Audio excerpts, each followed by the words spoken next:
Welcome to the Bruins Benders Podcast, Season 4, Episode 6, Searching for Answers with Maddie and Smitty, brought to you on the Inside the Rink Podcast Network. InsideTheRink.com is your one-stop shop for all your NHL, AHL, ECHL, and PWHL news, insight, and analysis. In this episode, we will discuss whether Don Sweeney is getting a free pass for this roster. Is Monty's message getting stale? And is it time for the youth to get a look? Hit subscribe on the Inside the Rinks YouTube channel. All subscribers are eligible for the NHL jersey giveaway. Jersey of your choice from Fanatics. Another winner will be selected soon in October here. And follow this QR code on your screen to purchase event tickets through Ticketmaster. Catch a Bruins game. Use this code to help the show out. Follow us on X. We are at Bruins Benders, and also at Benders Smitty and at Mr. Matty Battery. And here we are after 7 games of the season. Bruins 3-3-1, lost a couple in a row, and the sky is caving in. It is caving in. And, I think people will say, oh, you're being a little reactionary. It's a little too early. It's only 7 games in. They haven't found their stride yet. There's too many signs that this is trending in the wrong direction. That's what the problem is. It's not the play right now. Like, yeah, they're not this bad, but it's not trending the right way. It's trending the wrong way. Last year, they gave up way more high danger chances than they'd had the year before. This year, same kind of thing. They're giving up a ton of shots. They're not possessing the puck. They're giving up a ton of high danger chances. If the goaltenders last year weren't really good and Swayman hasn't been really, if he wasn't really good this year, they'd probably have 1 win. I mean, it's not looking good, and they don't seem to have any answers. They're bottom of the league in all offensive categories as far as generating scoring chances. 32, 31, 30. Like, they're at the bottom of the league with the worst teams in the league. Mm. It's not just, us reacting to, a couple of bad games. There's a trend here, and it's not good. No. And when Bruce Cassidy was coach, they had a good defensive structure, and they were one of the best teams defensively. And they didn't give up, tons of shots or chances. And as years have gone by with Montgomery, it's gotten worse and worse and worse defensively, their structure. And they have good players, especially in the defensive core. I mean, the defense should be the strength of the team. That's how it was built. That's what they wanted, as a defensive core and goaltending. And that should be it. And they're giving up way too many shots, way too many high danger chances. And against Nashville, boy, there were several occasions where guys were walking down the center of the ice toward the goaltender, like unscathed, like unmarked. And that's what was alarming to me. I mean, there were people just, Novak and people just walking in uncontested. And Swayman would make a save or whatever, but it's just not indicative of what the Bruins should be defensively at all. And I think that's gotten worse as Montgomery has coached the team. And I think that's true. And that's the truth. It has. And I think it comes down to, them trying to do all this activation of the D and transition play and playing quick and playing offense. Well, that's all well and good if that's the type of team you have, but that's not the type of team you have. No, I think they've built the roster away from what Montgomery would like to do. I don't think it matches right now. And I think that's why he's going to be gone very soon. I think he probably will. But, as a coach, you need to adjust. Mm-hmm. You can't just say, this is the way I coach. Mm-hmm. Like, if you don't have the players to execute that style, what are you doing? So if you don't have that much experience as a head coach, maybe you just can't right now. Like, maybe you just don't really know another way. Like maybe you're scrambling to find another way to make these pieces fit right now, and that could be it with Montgomery. Like he's just not the right guy for what they've done. So they've gone away from him. They've built the roster without him in mind, really. And Yeah, they but didn't extend him. So if you have a guy like Joe Sacco who's been there for 14 million years for some ungodly reason, but he was there through Claude and Cassidy, like you could lean on him and say, look, Joe, what do we need to do to shore it up defensively? Right. For fuck's sake. Right. Sorry, John. What do we need to do to fix this? I really think they should go back. I really think that Claude, the style that Claude had, would work with this team. I really think that in my soul, like I do, because if they went, D to D and worked it up methodically and protected the net and tried to win 2-1 or whatever, I think that would work with this team. It wouldn't 2 years ago. I mean, they had a kind of a wagon of a team and they could score all sorts of goals. Now, I think that style would work. I really do. And I think that Montgomery style does not work with this team. There's not a ton of speed. They have these big guys now. They say they want to play below the goal line. They don't much. No, it's just they don't play the same way as the roster indicates. So that's the problem. And they built it with Montgomery coaching a different way. So that's why I believe now why they didn't fire him at the end of the year. I have no idea. Like I just have no idea because they should have. Because by going into a lame duck situation now, it's Montgomery with no chance of being extended. If you would have extended him already, if you believe that he was the guy going forward, what's the delay? Like, what are you looking for? There shouldn't have been a delay. There shouldn't have been a delay because he, isn't up to coaching the team that they have currently constituted. It just, that's not the roster that he can get the most out of. Right. So if you knew you were going to go in a different direction with the roster, being Sweeney and Neely, like if you knew, like if Neely came down and said, look, we want to get bigger on defense. We want to get bigger in the forward group. We want to be physical. We want to play below the goal lines. That's what we want our game to be. And is Monty the right coach for this style of play? And if they thought about it for more than a couple minutes, they probably would come to the realization, like everybody else has, no, he's probably not the guy to coach a team that wants to play this style of play. Maybe we should get rid of him now and bring in a guy who can coach this style. Mm-hmm. Yeah. I agree, and Neely said that the Bruins needed to get faster, and they didn't. They got bigger instead, so they went exactly the opposite of what Neely said. And I think Neely finally got pissed about the Bruins getting pushed around and getting worn down in the playoffs year after year, and he was like, you know what, we're not doing that anymore. So we're going to get these big guys, but the problem now is you don't have any speed on the team. Yeah. It's just, other teams are just skating circles around you. They're beating you to pucks. They're possessing the puck far more than you are. You're taking penalties because you can't catch guys. They did get speed, but it's speed on the fourth line. It's not impact speed. It's not, no. It's not. They didn't replace DeBrusk in the top six with speed. They got, Cole Koepke and Max Jones. Yeah, those guys who play 12 minutes. And Mark Kastelik. They're fast. All those guys are fast. Right. And I love Kastelik. I love Koepke. And they're the best line. Yeah, best line. But Max Jones, I mean, he hasn't shown anything other than he can take a penalty. Nothing. And so can Zadorov take a penalty. Yeah. So, they didn't address what really needed to be addressed, and that was the top six and the scoring depth. They probably, I was for it at the time, I'll admit it, the Zadorov signing, but they really didn't need him. They didn't need another guy on defense. What they needed was a guy to replace Jake DeBrusk, along with bringing in Elias Lindholm. Right. They were already down a forward. Right? Yeah. They needed both, not one to replace the other.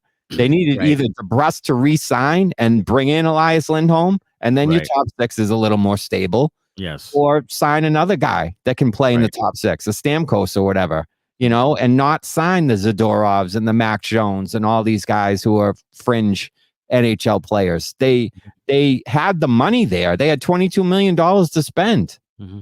And they spent it on Swayman, Zadorov, and Lindholm. Mm-hmm. You probably didn't need the Zadorov. You could have not at that price tag. No, you probably could have gone somewhere else and signed a veteran guy who could score goals. Mm-hmm. Not a scrap heap guy, a veteran guy that's proven to score goals. Yeah. So I think they kind of missed there. No, I agree. Rapid review. 10-19 at Utah, a 2-1 loss in overtime. Bruins take a lead and then give it away.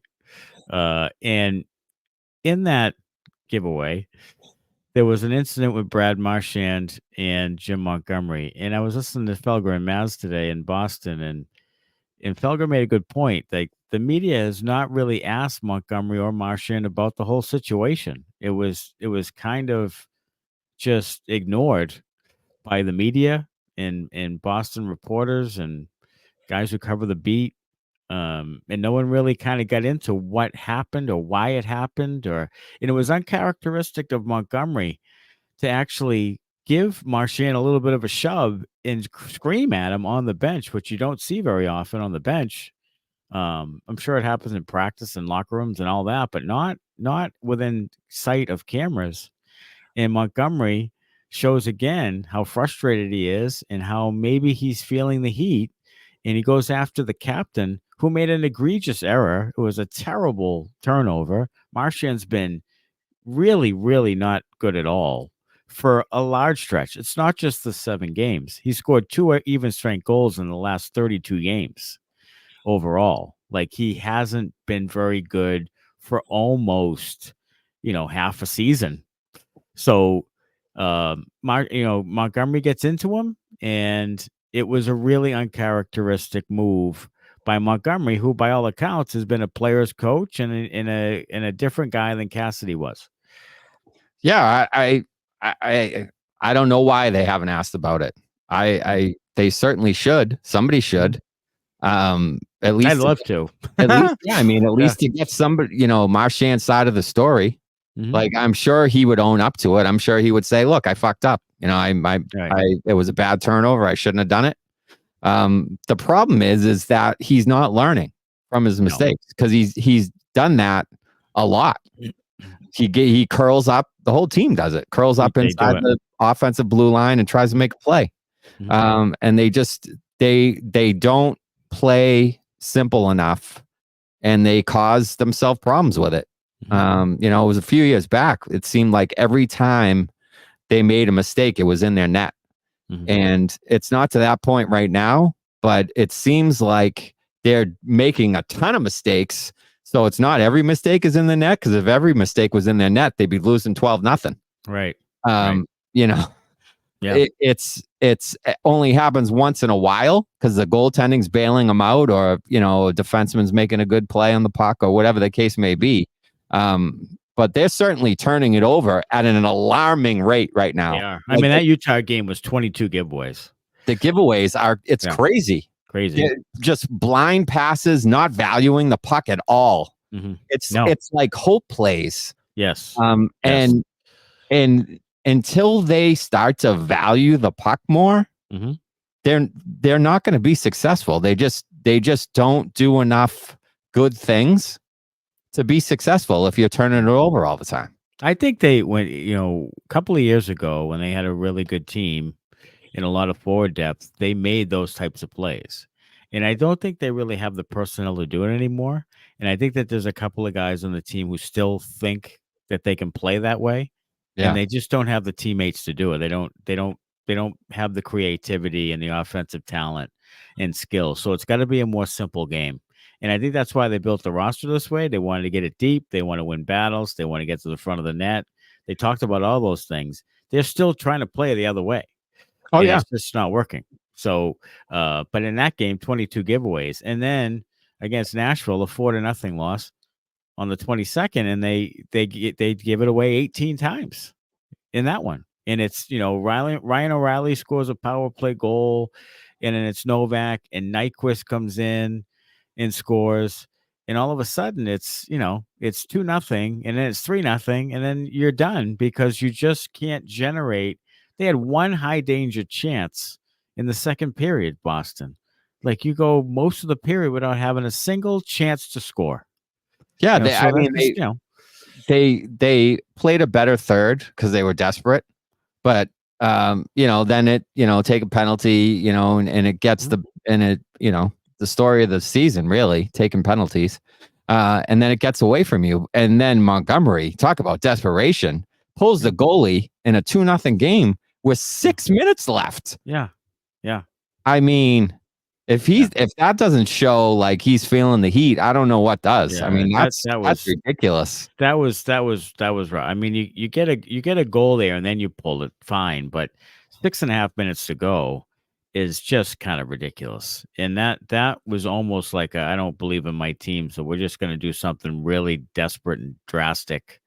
It was almost like a playoff game they needed to win or something, like Right. at the last gasp. Like, this is May and we're trying to win a game to stay alive. It's friggin' October.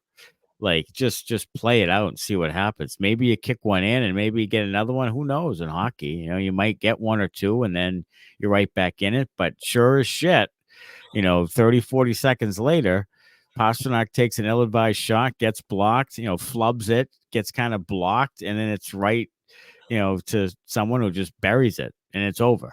Like, it's over. Mm-hmm. So, that was another case. There's been so many signs lately that we've talked about on this podcast that Montgomery has done some uncharacteristic things that are showing his anxiety, like just weird shit, like talking about the team in the media negatively, like, hearing about practices where he loses his mind, and then calling Marchand out pretty much on the bench and screaming at the captain of the team. Like, and this team, the Bruins, have already ousted a coach. The players have already had a mutiny and ousted a coach, and a very good one who won a cup after. Like, so Montgomery is not Bruce Cassidy. So you better be careful doing those types of things, because the inmates run the asylum in Boston. That's just how it's been. Like this, they let the players dictate what happens. They let the leaders of the group dictate it. Now, you can make the argument, what kind of a captain leader is Brad Marchand? Is he comfortable? You talked about it in the post game yesterday. Is he really comfortable with the captaincy? Is it too heavy on him? And I think sometimes it is. I mean, I don't know if he's naturally, the type of captain that is effective. I feel like he feels the weight of the captaincy and a reputation that he needs to live up to, as far as like how Bergeron and Chara were, and being, I don't want to say above the law, but like he trying to stay more on the straight and narrow, and that's not really his game. His game is to play on the edge. His game is to lick people in the face and chirp them and cross the line and low bridge people and win battles and get to the net front and be a pain in the ass.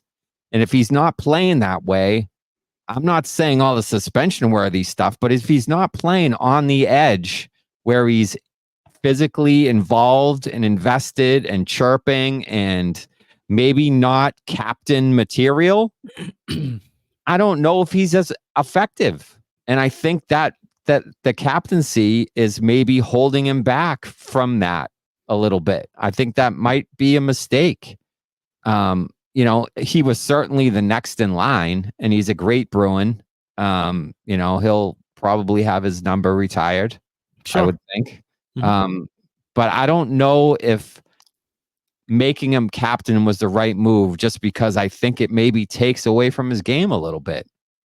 I think it can be valid. I think it can be a valid I think it can be a valid reason. It's nothing against him, and it's not like No, he can't certainly handle not. it, but it does change kinda his game I some. think it And changes but what the way he plays. Yeah, it does, but what also has changed his game is his numerous injuries and sure. surgeries, Yeah. and he's 36, and he plays with a lower body, lower center of gravity, gets under guys, shifty as all get out, and he just isn't that anymore. I mean, it's obvious, and it's not just these 7 games, and it's not just after what happened with these surgeries.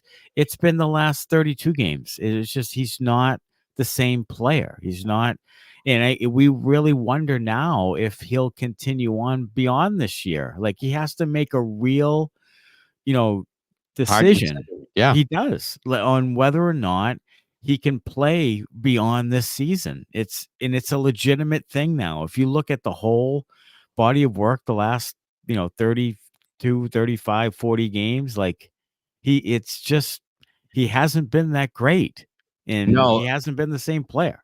I think he needs to, if he wants to continue to play, he needs to change his game. He needs Yes. to evolve and realize, look, I don't have the same kind of shiftiness. I don't have the same speed I once had.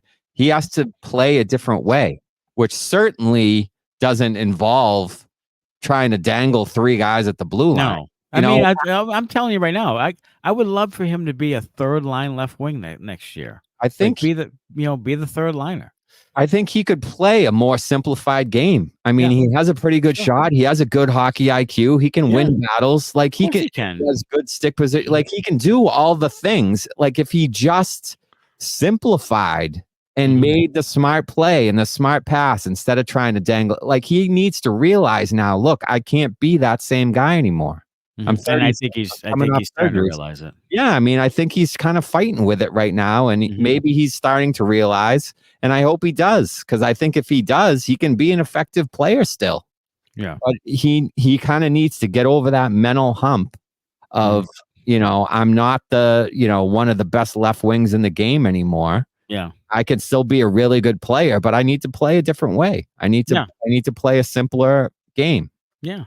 Be a 15, 18 goal scorer and a 45 to 50 point guy on the third line, and you're fine. Like it's fine. But I just don't think I don't think he's going to get to like a 70 point, top left wing thing again. He's just not. And I think he's realizing that, and he's having a hard time with adjusting, I think. All right, Seven Chirps is sponsored by Lops Brewing, Lobster Brewery and Tasting Room in downtown Woonsocket, Rhode Island, specializing in small batch ales and lagers. Is open 7 days a week. Use the coupon code SPORTS to get 10% off your online order.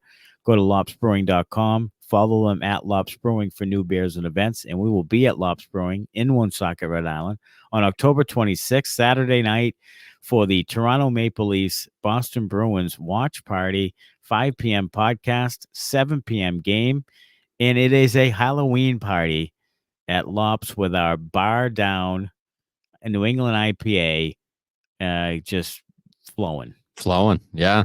Yeah. Looking forward Should to be it. a good one. It's gonna be a good time. Should be a good old Hopefully, time.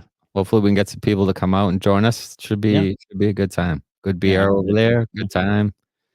It was last time. Right? It was a great time. Yeah. All right. Chirp one. Is Don Sweeney getting a free pass for the roster that has been built? I think he is. He sure is. There's not a lot of talk about. There's a lot of talk about Montgomery right now. Yeah. I think he is. I mean, like I said earlier, $22 million to spend, and this is the roster you have. And we've talked about it a bunch leading up to this, and we'll get into it a little bit later. But where does this Bruins top 6 rank among the top 6 in the NHL? And I'll give you a hint, folks. It's low. It's low. And he built this roster. Mm-hmm. He signed these guys. He let other guys go. He traded away Taylor Hall, traded away Foligno. I'm not saying Foligno is any great shakes or anything, but he traded away, let Tyler Bertuzzi walk. There were guys within the top 6 that had some offensive talent that he let go, and he didn't really replace them. He brought in guys like Max Jones, who is, taking the penalties. And then, PTO guys. And he's just trying to fill the roster with, Band-Aids and not any any real, offensive impact signings. Elias Lindholm, as much as I love the way he started, and I think he is a mini Bergie, good face-off guy, good 200-foot player, what they want in a center. But he's really a number 2 center, not a number 1 center. Sure is. And they gave him number 1 center money. Mm-hmm. And, he had 44 points last year. I mean, Charlie Coyle and Pavel Zacha both had better years than him last year. Yes. So why are you spending all that money on a guy who had 44 points? Doesn't make any sense. Doesn't. So, and then you spend on a defenseman that you probably don't need. So there's 2 guys that you spent, fairly big money on, big term, big years, that you probably should have looked elsewhere. Mm-hmm.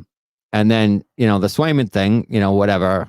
I said all along, I thought he botched it because he gave away his leverage when he traded Allmark away.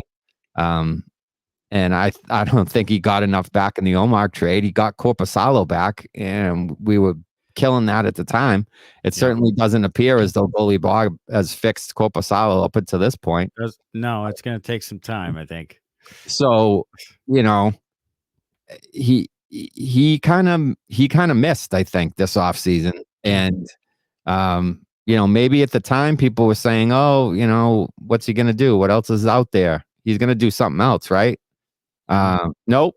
And he said going into the season that the roster wasn't finished, but he has like $40 in cap space. So unless you can find, diamond in the rough here, you left your roster short, and you had a bunch of money to spend. So why is your roster short if you had a bunch of money to spend on it? And he even admitted that it wasn't a finished product. Yeah, and it should be.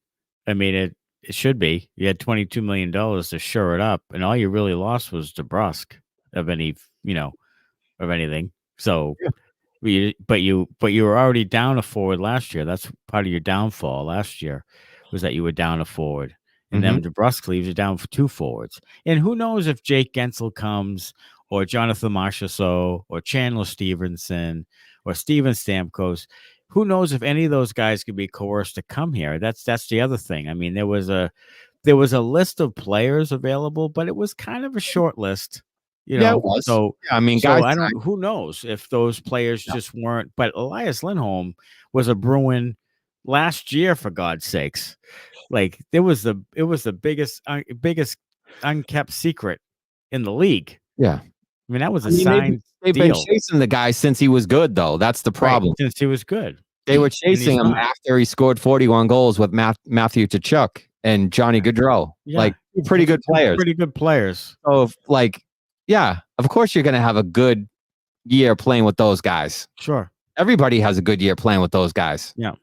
So, they've been chasing them since then. So what does that mean? How good is your scouting if you're like, oh yeah, Elias Lindholm's the reason those guys had that line was good? No, it wasn't. No, they were the line drivers in that. And since that time, he's gone down and down and down and down and down. And that was the sign. For Vancouver, had a good playoff, but Vancouver has good players too, a bunch of them. They do. So I felt like that was a little bit of a reach as far as how he fits here. I don't not like the player. I like the player. Fine. I think not he's at that fine guy, and I think they gave him too much money. Gave him too much money. Yeah, 5.5, I think is more what he should get, like Coyle money. Yeah, is what he should have. And then Zadorov was really the one, I think, in hindsight, that might really hamstring them.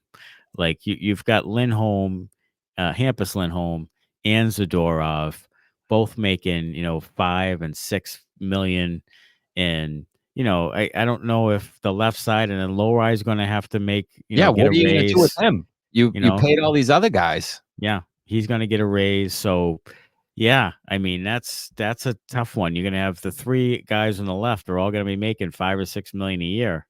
Like, that's a lot for your 3 left side defensemen. So yeah, I mean, it wasn't. Again, you don't know who's willing to come, in what you were left with when it comes to maybe it was Zadorov was the next best free agent. You went to go get him. I don't know, but it doesn't seem like Zadorov was really as necessary as your biggest need, which was a winger or Yeah. two. Here's what my problem is with it is they don't shoot high enough, in my opinion. Right. It's never the top free agents available. They don't seemingly look at those guys outside of John Tavares, and everyone basically knew he was going to Toronto because that was his hometown childhood team. But they don't appear to be in ever on any of the top guys. The big one, right? With the big guys. And they also don't ever appear to be in on any of the big trades. Because they just don't have the balls. Sweeney doesn't have the balls to do it. He doesn't. No, because you're not going to trade roster guys for. Right. He doesn't have the balls to shake up the roster because he could. He could lose the trade, and then he'll look like an miss asshole. The playoffs, right? Yeah. So, to me, they're not. The front office, Sweeney in general, is not creative enough. Is not risky enough. Yeah. To really improve the roster like it needs to be improved sometimes. Like sometimes you need to just shake up the DNA of the team. Florida did that. They traded away two of their best players. The guy who had 115 points. Yes. And probably the best defenseman. Right. They traded Mackenzie Weegar and Jonathan Huberdeau. Right. Both. Top 4D and a number one center. To get Matthew Tkachuk. And lo and behold, you win the cup. Worked out pretty well for them. Worked out great. It was the right move. See, those are the types of savvy moves. Vegas trades Alex Tuck and some other, young capital to get Jack Eichel. Jack Eichel goes to Vegas, they win. Yeah. I mean, Cassidy goes there too, but they win. So, kind of a risky, daring trade, but it pays off. Vegas has always been willing. Always willing to trade for high-end talent. That's what you need to win in this league is high-end talent. So, it's high-end talent. High-end talent wins. It is. And the Bruins do not have high-end talent right now. The only time they got a high-end, like when they got Taylor Hall, is because Hall basically said, I want to go to Boston. Yeah. Like other than that, it's really difficult. And we said it on the pod last year. Like maybe the center you need is not there. So get the best winger. And you were all over Jake Gensel. Like go get Gensel. Because you can't get the center you need, which is a playmaker number one. He's just not there. It's just not there. So get the next best thing, which is a 40 goal scoring winger. Get that guy. Yeah, I mean, Gensel and Marchand were the two guys. Like, get those guys instead. You're just pissing me off now talking about it because it's true. Like, you need goal scorers. You need talent. Yes. You need guys who can score, can put the puck in the net. You need a guy who can break a game more than one. Right. Like, so if Pastrnak shut down on a particular night or whatever, you can still win the game. Yes. If Pastrnak shut down now, you don't win. Yeah, we said it then. We said it. Have Gensel and Pastrnak and then figure out the center later. Figure out the center later. Or put a center in there that's decent and he'll put up points because the other two guys can score friggin' goals. Yeah, give me a center that wins face-offs and is responsible defensively. Give me, John Gabriel Pajot or somebody. Yes. Give me a middle of the road guy that wins faceoffs, can penalty kill, and is responsible 200 foot, and put him with two wingers who could score. I guarantee you the line will be fine. Yes. Yes. It's just, I mean, I end up getting like a loss for words because I'm just, it makes me furious to think about like all these, potential guys that they just pass on because they're like, we're hell bent on the center. Yeah, we really need a center. Yeah. Well, so they overpay the center. They really need size on D, so they overpay it. Yeah. Now they need a center and a wing. Yeah. Or two. Yeah. They need a center and a couple of wings. Yeah. Now they're screwed. Yeah. All right, Chirp 2. Is it time to see what you have with the younger guys? Yes. Especially, and I've said this from the get-go, especially, you could say we want about Lysell and maybe he's not ready. Okay, fine. But especially the fourth, why are you why are you wasting time and money on Max Jones and Riley Tufte and all these other guys? Why are you wasting your time with these guys when Trevor Kuntar and other guys can do what they're doing, which is not a hell of a lot?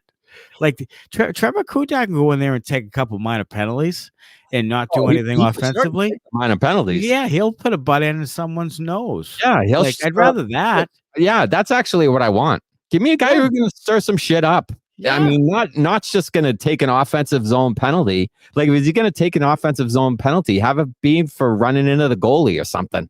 You know, Right. Not high sticking someone in the corner or hooking someone because you don't want to back check. Right. You know, No, as our producer Connor said before we went on air, he said that they don't really need a defenseman or goaltenders after this season. It's going to be all forwards. And I'll tell you what, let Frederick and Georgii and all these other guys go and just put your younger guys in there on the fourth line or whatever, third or whatever the hell it is. And then go get a couple of like top six forwards who can play hockey.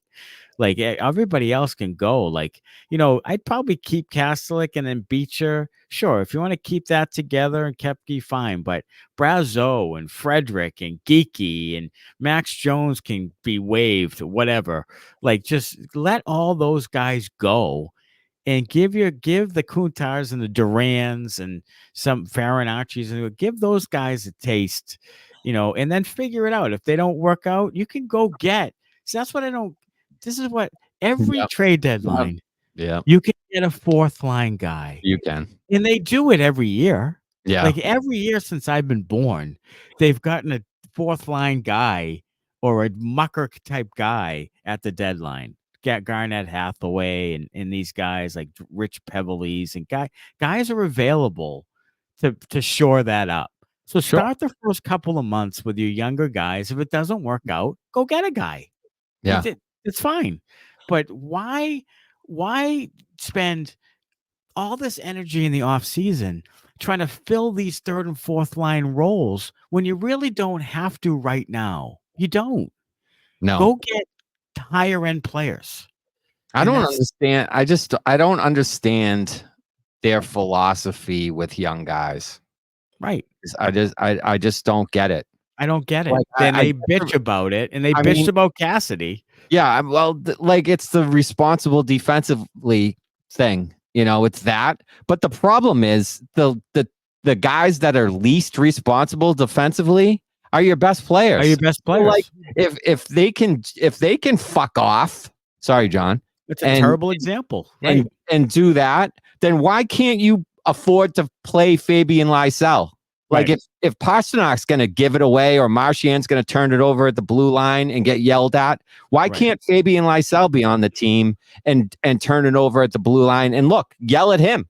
I don't give a flying fuck if you yell at him or don't yell at him. But you can yell at him and then throw him back out there. Right. But no, play him 6 minutes. Let him play through it.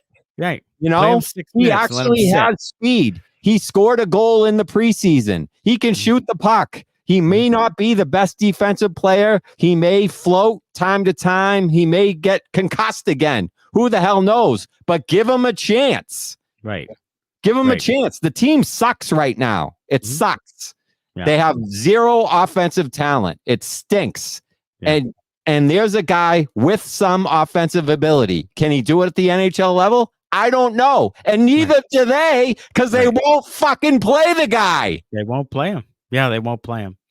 So instead of having Merkulov come up for 4 games and play him 6 minutes and then bury him for a whole period and a half, then, give him a chance. Let him fight through a mistake. He made a mistake, flog him in the locker room in the intermission and then put him back out there. Like, it's really maddening to me that they have such limited youth and prospects as it is that they just don't give them a chance to flourish. All these other teams that play young guys. They do. They all play them. They all play young especially guys. This time of year. And I just, I don't know. They all do it. So They all do it. Why can't the Bruins do it? There's young guys all over the league playing. There is. Yep. And they sucking. Like And sometimes they suck. Yeah, sometimes they'll suck, but like they'll like Will Smith, for an example, number 4 overall pick with San Jose, has played and been bad. Right. And then they sat him for a game and he went back in. But he played 3 or 4 games. Yeah. You know, was bad. Yeah. And then they sat him and then he's back in the lineup. And the Ducks did it with Leo Carlson last year. Like they sat him, he'd suck, they sit him, he comes back, he scores a goal. Like it's just like you gotta let him work through it. Right. You gotta let him work through it. You gotta let him work through it. If you think he's talented enough, you gotta let him work through it. You have to. You need Fabian Lysell. You do. You can't have him be a bust. You cannot. Or you're really screwed.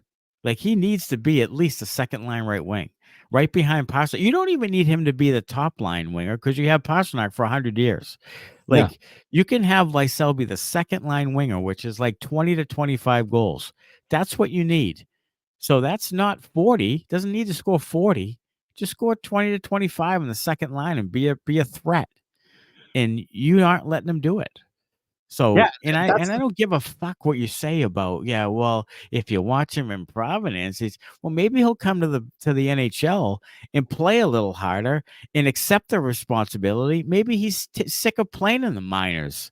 Probably is. Maybe he wants to play with better players in the NHL. Maybe he's the type of guy who plays better with better players. Maybe you don't know. No, but you don't let him do it. You know, I mean, you're going to keep throwing out Trent Frederick and Max Jones in the second line. Like Max Jones, you scratch the guy because he stunk. Then you bring him back and put him on the second line. Like, holy shit. Then he stinks again. Jesus. Taking 4 penalties in 30 minutes of ice time. Yeah. He takes 2 offensive zone penalties after you put him on the second line when he didn't deserve it. That means if Max Jones played a whole game, he'd take 8 minor penalties. 8. Yep. That's insane. That's unbelievable. That's unbelievable. Yeah. 8 minor penalties. That's unbelievable. Yeah. That's more than 2 a period. It's almost 3 a period.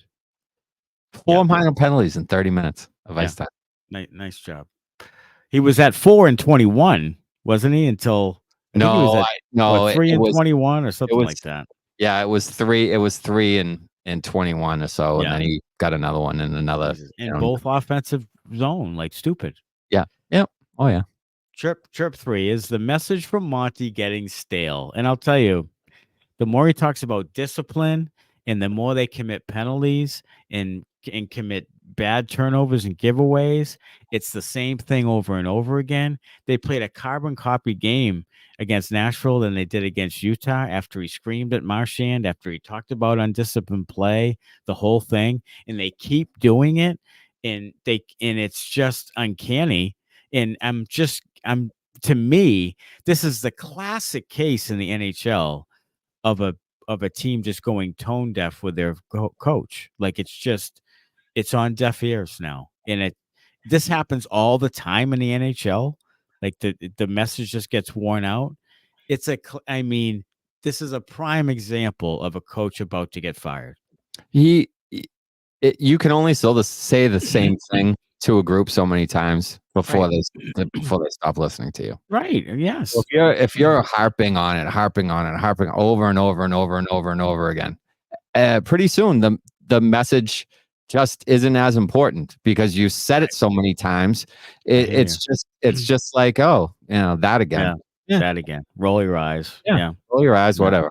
Like, Stop bothering us about that. We're an undisciplined team, and David Pastrnak goes to a guy with his stick like shoulder high, and hooks him like a sickle, like 13 seconds into the game. After we just talked about undisciplined play, after you just talked about stick penalties and careless play, and he does that 13 seconds into the game after he committed a terrible penalty at the end of the Utah game that cost him the game. Like, same thing. So he does it again and he's your best player? Like, to me, that just means that they're not paying any attention to detail and that the coach is just not getting through to them. So he has to be gone. Yeah, I don't know. I don't know what's going to happen. I'll tell you, if they lose to Dallas Thursday night, and then, Toronto's kind of rolling. I mean, Dallas and Toronto can both score goals. Yeah, and Dallas doesn't give up goals. No. And Toronto was much better 5-on-5 last year than you were. And so if they lose both at home, I think he's gone Sunday. You think so? Yeah, I think so. I think there's a good chance of it. And I think there's a good chance. I mean, we talked about it on Post Game Live last night. But I really feel like they're going to get shut out again by Dallas. Okay, it's very possible because they have no answers offensively right now. Like, they just look like a discombobulated bunch that just get chances. They get chances not by creative plays or by breakouts or smooth play, fluid play. They get their shots because they might forecheck a little bit, get a turnover, and get an opportunity, or win a battle like under the behind the net or something. There's no real good creative offense from them. I don't feel like they have any chemistry. I'm not sure they know how to play well with each other. I don't know if they're taught how to do rushes. I mean, you'd think they know it by now. Mm-hmm. But I was they had a 3-on-2, and literally two of the guys were almost standing next to each other at one point. Right. And I was like, what is going on? Yeah. Like, how is this productive offensively when you're coming into the zone and you're essentially standing next to each other on a 3-on-2? Part of it is that they have guys who didn't play a lot together in the preseason. And the other part is he's been moving guys around like deck chairs in the lines. Like, there's no rhythm to be had. Like, you didn't give it 5 games with anybody. Like, everybody's just kind of moving around the lineup, and it's hard to play with guys chemistry wise when you barely play together, or you get moved to another line and another line. And that's why I didn't want him to break up the fourth line, because you break that up and you ruin the fourth line, and now you're all ruined. Now it's all, here's what I think about Montgomery and the offense in general. I think he gives the players too much creativity, too much rope, as far as, do what you want to make a play. Yes, there's not enough structure, and I think other teams have the structure, so they're allowed creativity. But look, it's still like if it's a 2-on-1. The other guy has to drive the net, or if it's 3-on-2, the first guy drives the net, the second guy comes in behind. Like, other teams will give a guy, room to make a play within the structure of, you still have to do these things when we're in the offensive zone. Like, the Bruins will let you go wherever you want, and then you'll see passes go to an area where there's a guy should be, but no one's there. Because they just let you do whatever you want. They're doing whatever they want. Whereas another team, if the defenseman pinches in, the forward's at the line, or if there's a cycle in the zone, someone's at the point, someone's in the slot, everybody's still where they should be, but maybe it's not, the same positionally, the same guy. Maybe the center's at left wing and the left wing's at right wing, whatever the case may be. But everybody's still in one of the spots where they should be within the zone. Whereas the Bruins are just like all over the damn place, which is part of the reason I don't think they can make plays. Other people can make a blind pass to somewhere because they know a guy's going to be there. With the Bruins, he might be there and he might not. He might be somewhere else completely different. Right. He might. So I just feel like, within that creativity that Monty gives all the guys, I think it's too much, and I think that was Charlie McAvoy's problem. I think that's part of the reason that Pasta and Marchand have got into this thing with, I'm gonna curl and beat 3 guys and make a play and make a play and make a play, instead of playing a little more simply. So I think part of it is the coaching. I think it's a coaching philosophy that is a mistake. Yeah, the philosophy doesn't match up with the roster right now, and I think that's fairly evident. Chirp 4 is, did Sweeney see this coming with Montgomery? I mean, they didn't extend him, so I guess you could say that he saw it coming as far as that goes because Montgomery doesn't have a contract now. So if Sweeney didn't see it coming and didn't sign Montgomery, that seems like kind of a weird thing, a weird way to handle it. So I do feel like because Montgomery doesn't have a contract, I think Sweeney probably did kind of see this coming, even though the roster he gave him doesn't particularly fit what Monty likes to do coaching wise. Isn't it an egregious error to just continue on with the coach that you don't believe in, and then you change the roster makeup, and you add pieces and try to and almost change? Well, I mean, there should be a philosophical change when you add, Zadorov and Kastelik and all these big hulking guys. Yeah. And you're changing, we're going to go play below the goal line. We're going to, win battles in the corners, and we're going to do that. And that doesn't line up with what the coach is teaching. And he's having a bitch of a time trying to teach a new system because he's not really familiar with it. And he doesn't really, he talked to Frank Saravelli. We saw her on a podcast where he was saying, yeah, I like to, I can adapt. And I know that, I don't know everything, but I can, I'm willing to adapt and do different things. And yeah, but the problem is it's easy to say, but it's not easy to do. I coached for 27 years. Like, you do what you do as a coach. Like that, you can't, no coach out there coaches everything well. Nobody. I don't care who the hell you are. You don't coach everything well. You have your go-to, like, this is what I'm comfortable with. You figure some of the other shit out, but you as a coach have your way. And if you have to get outside of that, it doesn't work. You certainly have your strengths and weaknesses. Everybody does. Yeah. In that Saravelli interview, Montgomery said he learns from the players. I mean, yeah, that's many times he said that about the players coaching the team and all that stuff. Like, it's just, stop saying that. Like, you sound like you're a dope, like you're an incompetent coach. Like, it does. Stop saying that. And it makes him seem wildly inexperienced. Yes, stop saying that. Right. And he did it. He did it when they were a wagon. Wildly inexperienced. He is. He is. And they took a wildly inexperienced coach with a team that was going to win 65 games and have a chance to win the cup, and they had an inexperienced coach screw it up, and it cost them dearly. A franchise-altering mistake. Yeah. I mean, you don't have those chances. There's no way to sugarcoat that. Yeah. He fucked it up. Sorry, John. Fucked it up. Sorry, John. And they ended up losing, and and there goes, most of the core of the team, out the door. And they lost 12 games all year and then lose 3 in a row because he started frigging with the lines when you're up 3-1 and you just crushed Florida in Florida. He panicked because or whatever it was. Panicked because you lost 1 game and you panicked. Well, he panicked because he gave in to Patrice Bergeron, who said, I want to play. And he comes in and he plays like doggy doo-doo, the worst I've ever seen Bergeron play in my life. Yeah. And Krejci the same way. They were both banged up. They didn't need them. Just keep running it out there. Just keep running it. Keep doing it. Like, just play game 5 the same way with the same lineup, same roster. Give it a go. And then if you lose that one, then yeah, okay.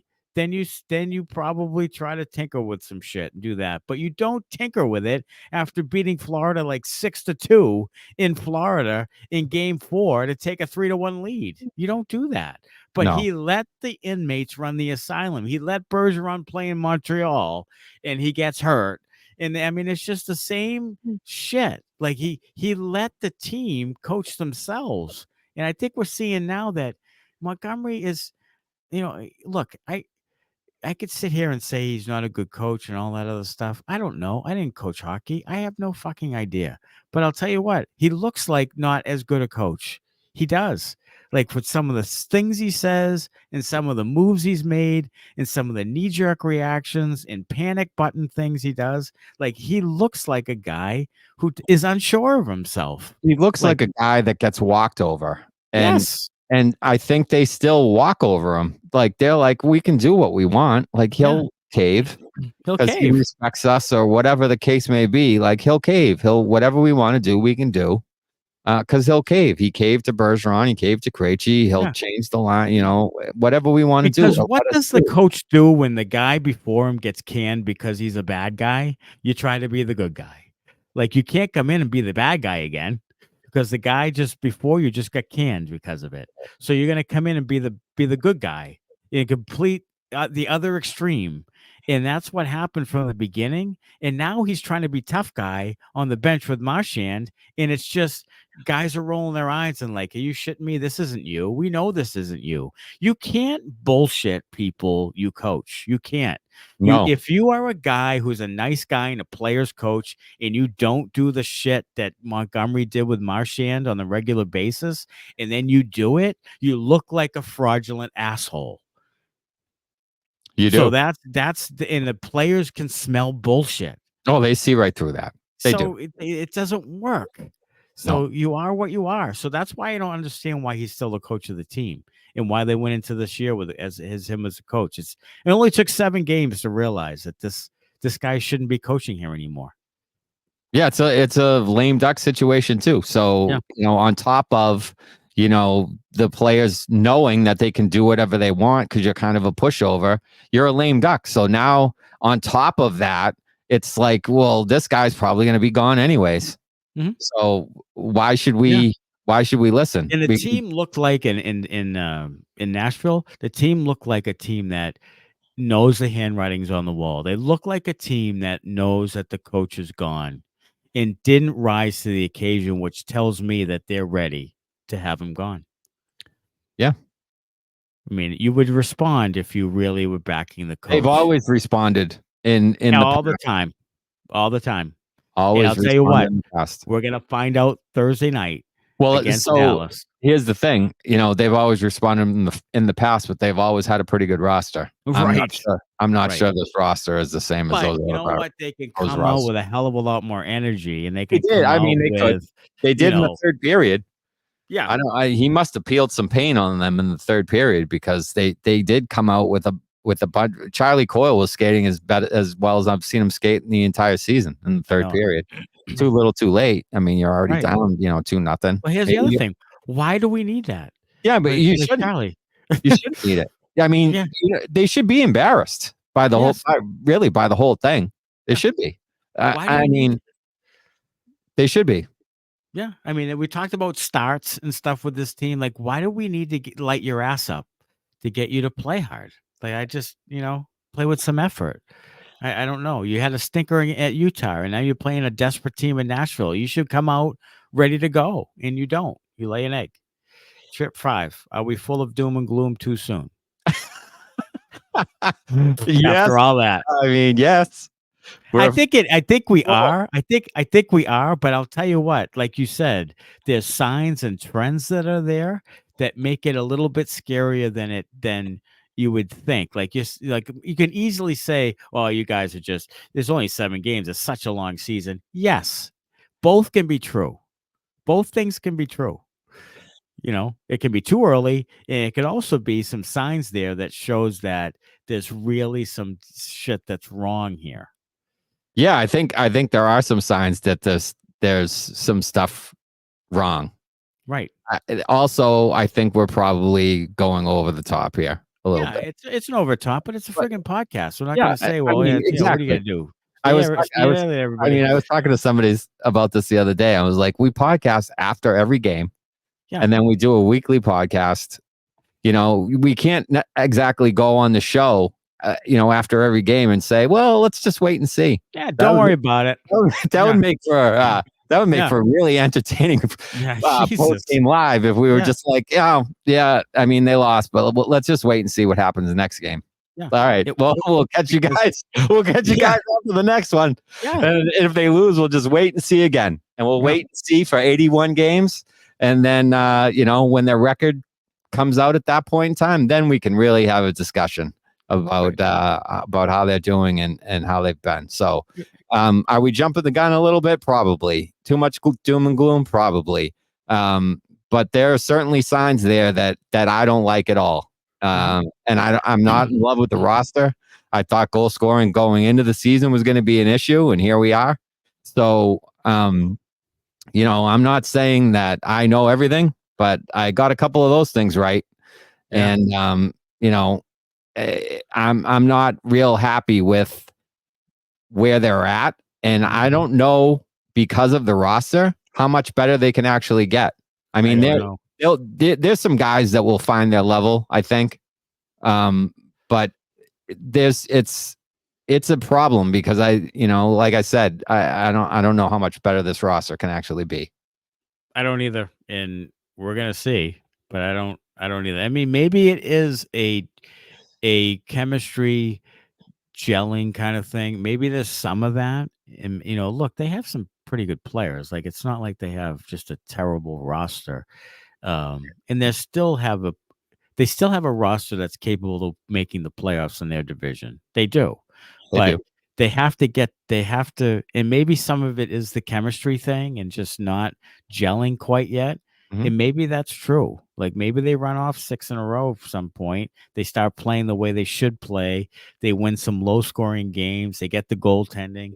The defense, tightens it up, and they start winning some games. Could be. But right now, they're just not playing the way they need to play to win, because they can't play freely. No, they need to figure that out. They need to come to the realization we're a defense first team. We're a defense and goaltending first team. Yes. That's what we need to hang our hat on. That's what we need to rely on. That's what we need to do well to win. And until they kind of nail that down and solidify that, you're going to get efforts like you got, the last couple of days of the road. Well, you know what? Claude is in St. Louis, ready to come on over. I wouldn't put it past them to do it. I wouldn't either, honestly. Just to completely change the whole philosophy. I wouldn't change it, and I think it might work to an extent.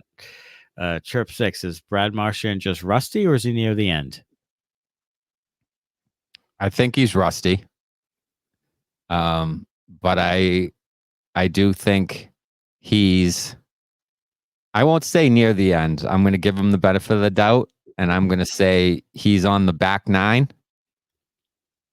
But he's maybe like hole 12 or 13. He's not at 18. He's not 17, 18 yet. I'm going to give him like 13. I'm going to give him in that range. Producer Connor says hole 16. Producer tell you. Connor's probably right. I'm trying to be optimistic here. Cut me some fucking slack. Sorry, John. Yeah. He's probably 13, 14. Okay. If he's on hole 13, he just had an 8 on 12. Because he's closer to the end.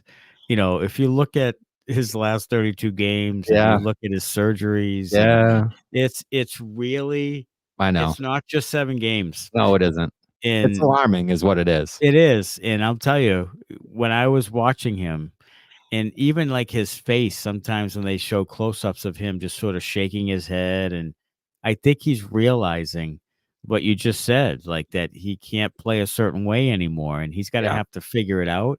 I would love for him to be the third line left wing. Like, just put him on the third line with Coyle and Frederick or whatever, and just have him be a solid third line player with those guys, and then figure it out. If he wants to sign a friendly deal next year to do that, I think that would be great. But he's not I don't think he's going to be a top 6 forward after this year anymore. I think his confidence is shaken.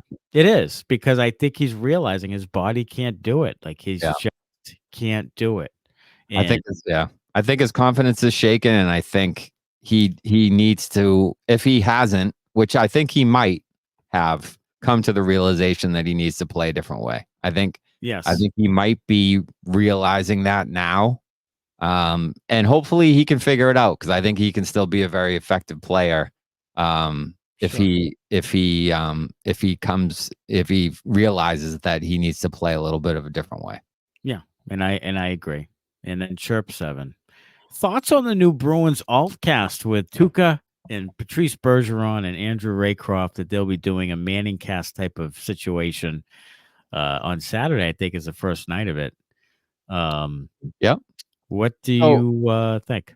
So I like the idea of it. I think you feel the same way I feel. I like the idea of it. I do. I like the idea of it. Anything to try something a little bit different. I'm for that. I don't know if they have the personalities to do it. Tuukka, from what I understand, is a pretty funny guy. Mhm. But will that come across on TV? I don't know. I've never seen him on TV. Right. So maybe he'll be the star of the show. I hope so.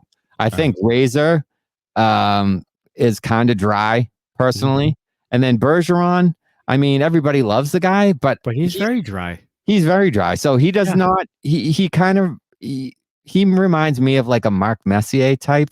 Yeah. Kind of. Yeah. Like a good captain, a great, like great player, you know. But not a Paul Bissonnette, not a storyteller. No. You know, not a guy who's, you know, yucking it up with the boys and stuff. Yeah. Like that's what you need in a Manning cast type situation. Like Peyton Manning and Eli, you know, they rib each other. They're brothers, so they give each other shit, you know, telling stories, a lot of back and forth. I don't know if you'll get that in this. Yeah, I don't. No, it needs to be like Sean Thornton, and you know, you need some personalities in there. Yeah, it needs to be, you know, Andrew Ference and you know, Recchi or Hal Gill or somebody. Like I don't know, they need some personalities. Yes, and I'm not sure there's enough personality in it. But I agree with you. I'll certainly check it out. I'll certainly check it out. I like the idea. Like I said, I like the idea of it, and you know, hopefully it turns into something that's, you know, worth watching. Absolutely. I it's a nice alternative, like you said, and it's a little something different. And I'm surprised that Nestle's doing it, to be honest with you. They don't usually do this type of stuff, so good for them. Yeah. All right, let's hear from DraftKings. DraftKings Sportsbook is Boston's hometown sportsbook. It's live right here in Massachusetts. Bet local on all your favorite sports from the comfort of your own home with DraftKings. To celebrate, all new customers will receive up to $200 in bonus bets when you sign up for DraftKings Sportsbook using code ITR. You can now bet local on money line, spreads, props, and more with one of America's top-rated sportsbooks. That's DraftKings Sportsbook. Download the DraftKings Sportsbook app and sign up with the code ITR to get up to $200 in bonus bets to use. Now that mobile sports betting is live in Massachusetts, that's code ITR, and it's only at DraftKings Sportsbook. If your loved one is experiencing problems with gambling, call 800-327-5050 or visit helplinema.org to speak with a trained specialist, free and confidentially 24/7. Must be 21 plus. Physically present in Mass. Eligibility restrictions apply. Subject to regulatory licensing requirements. Eligibility and deposit restrictions apply. Opt-in required. Bonus issued as free bets. Terms at DraftKings.com/MA. All right, the beauty this week, and it is going to be the goaltender, Jeremy Swayman. Gonna love you, eh? They're gonna be loving you from dawn until dusk. Just against Nashville, 41 shots, 38 saves, 927 save percentage. Before that, he had 30 saves on 32 shots for 938. So the last two games, after kind of a, you know, not so great game against Florida, he's had two really good ones and getting back to form. And I think that now that's the one thing on the team that you really don't have to worry about all that much is when Swayman plays. Yeah, I mean, who else could you give it to, really? Right. I mean, the rest of the team's been terrible. So, I mean, one goal and then shut out. So, yeah.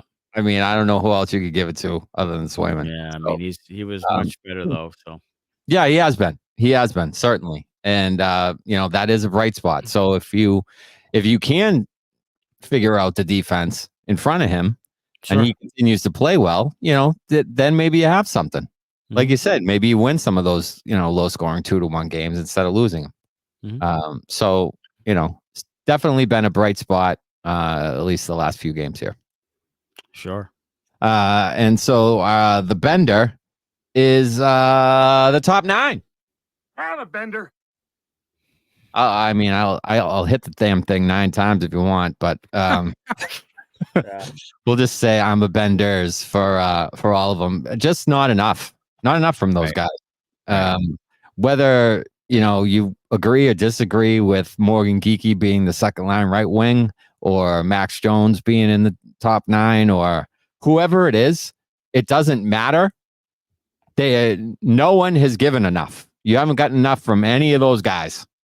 No. So, you can shuttle guys in and out. You can scratch guys and bring guys in. Riley Tufte can get in. Max Jones can get in. Justin Brazeau. It doesn't matter. Anyone who's been in the top 9 has not given enough. They have not played well enough as a whole. I don't mean to single out the Tufties and the Max Joneses of the world, because those guys really are fringe guys to the makeup of the team. It's the Charlie Coyles. It's the Trent Fredericks. It's the Pavel Zakas. It's Brad Marchand. It's, they need their good players to play good, and they haven't. And that's why they're in the situation they're in right now. It is. And I like your idea of putting Marchand with Lindholm, because I think there might be a little bit of a Marchand Bergeron kind of effect there. Maybe. I don't know. Who knows? But they got to try something. They got to try something. They got to try something. And Patra, at this point, I would have him play center. He's actually been doing well in faceoffs. Yeah.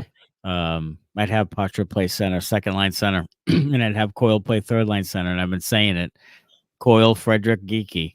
Like, make that your third line. Keep your fourth line. And then the second line will be Patra as a center as a second line, and Lindholm is in the first line. And then figure out that winger. And it's probably Tyler Johnson if it's not Fabian Lysell. So, waive Tufte, put him on waivers. No one's picking him up. Drop him down to Providence, and then bring in Tyler Johnson and put him on the second line with Patra and whoever the hell, Zaka. Do that, and then have Pastrnak, Marchand, and Lindholm. And see what you have for 5 games. Yeah, I mean, I would do that. Yeah. Whether it's Fabian Lysell or Tyler Johnson, one of those guys needs to get in there. And I agree with the rest of the lines that you said there. I mean, that's what they need to do, something. And they do. I saw somebody post a tweet that was pretty funny about the line combinations. It had like Elaine Cavalieri as a line right winger, and like Swayman is a top line center.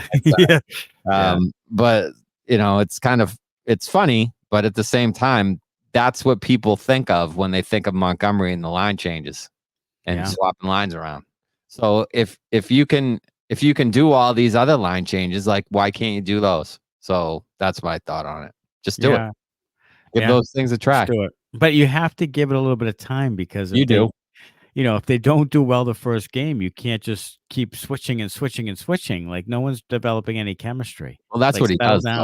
I mean, he's done that with the D pairs too. Like, how many different pairs? Like, every guy's played with every other guy, it seems like. To me, that's a sign that there's not a ton of adjustments. Like, his adjustment is, let's fuck with the lines. Sorry, right? Yeah, like, that's his adjustment.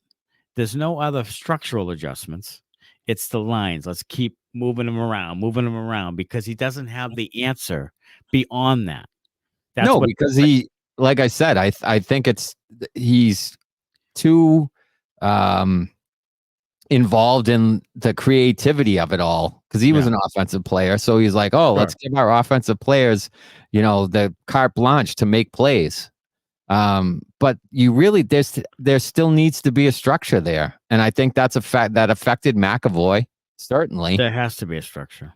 And I think it's part of the reason that's causing, it's not causing, but it's part of the reason they're allowing Marchand and Pastrnak to make those kind of turnovers. True. I mean, he played on a team that was 42-1, and he coached a team that was 65-12. Like, those teams probably didn't need as much structure, but this one does, Monty.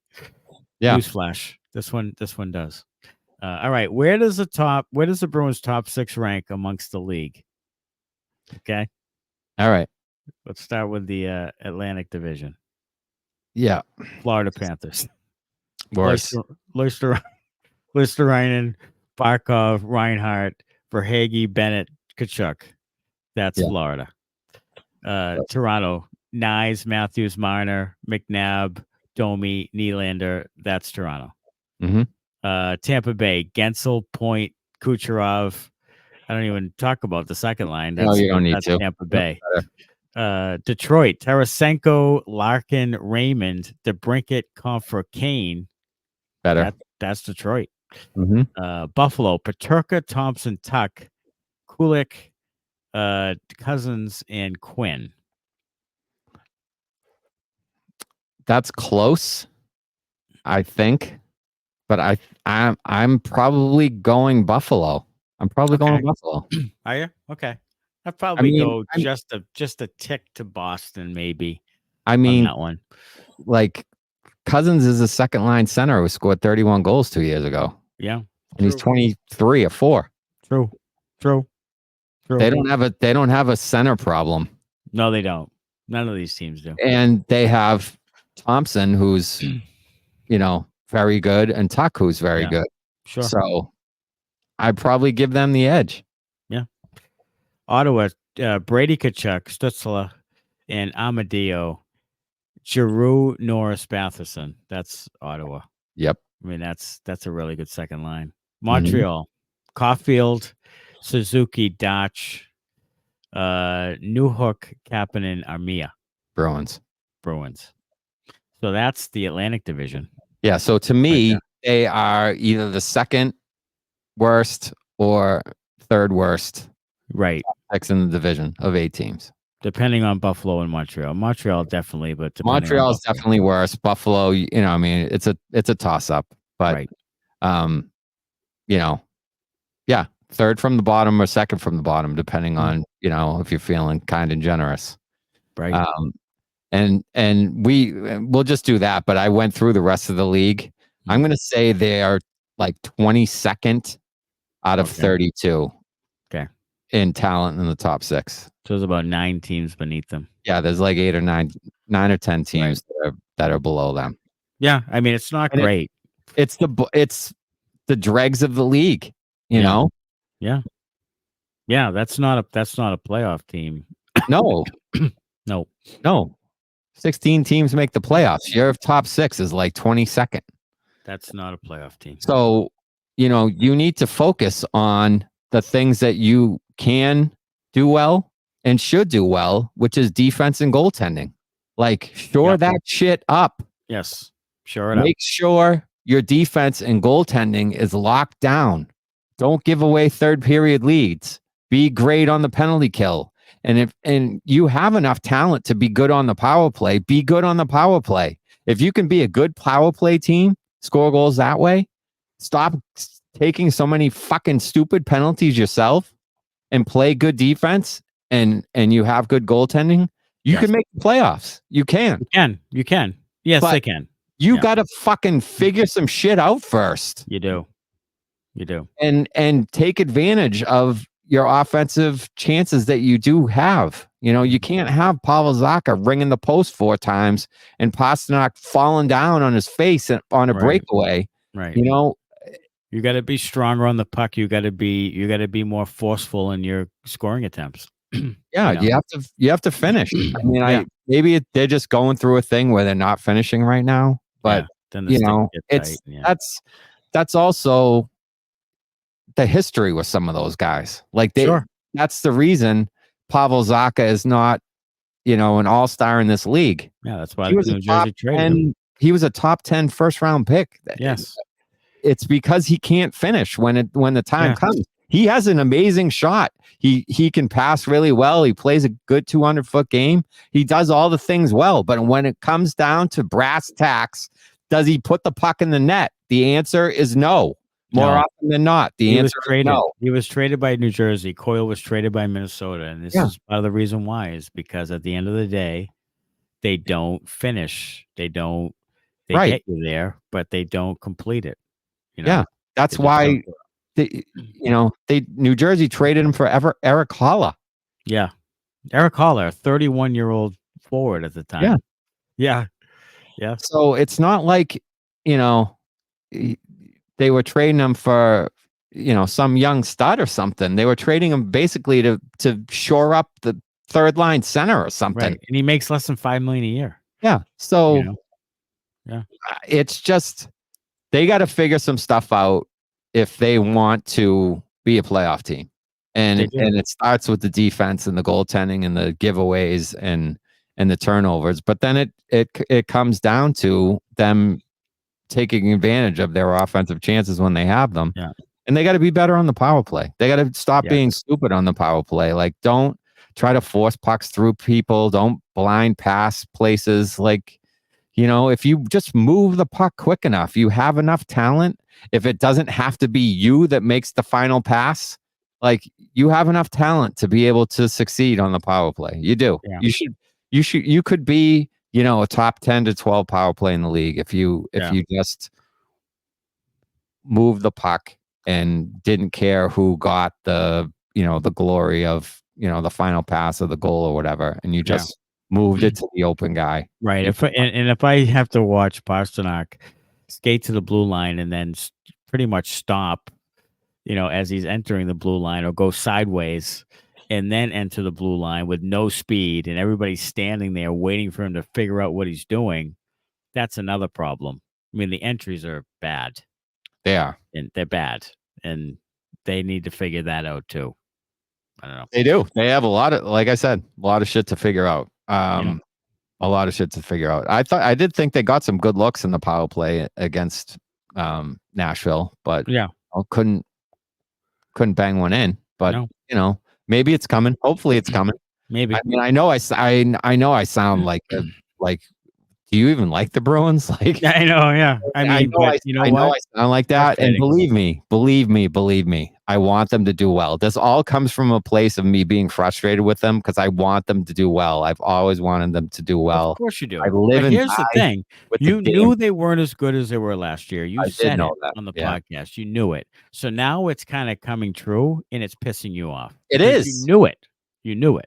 Yeah, I knew it wasn't good enough, and I was pissed at Sweeney in the offseason that he didn't address some stuff that he should have addressed. And then it was epic about Sweeney and Allmark and the whole thing. Like, they traded Allmark for a fourth liner and and a backup goaltender who stinks. Yeah, it's just you knew it. You knew it. You felt it, and now you're pissed off because you were right.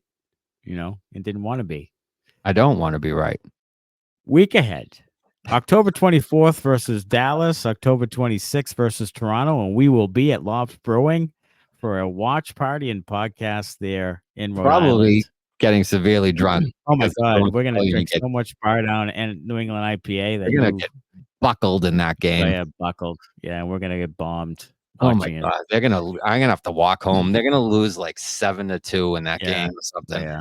All sorts of goals. Well, maybe tell you what, stand on his head. Swayman's going to stand on his head.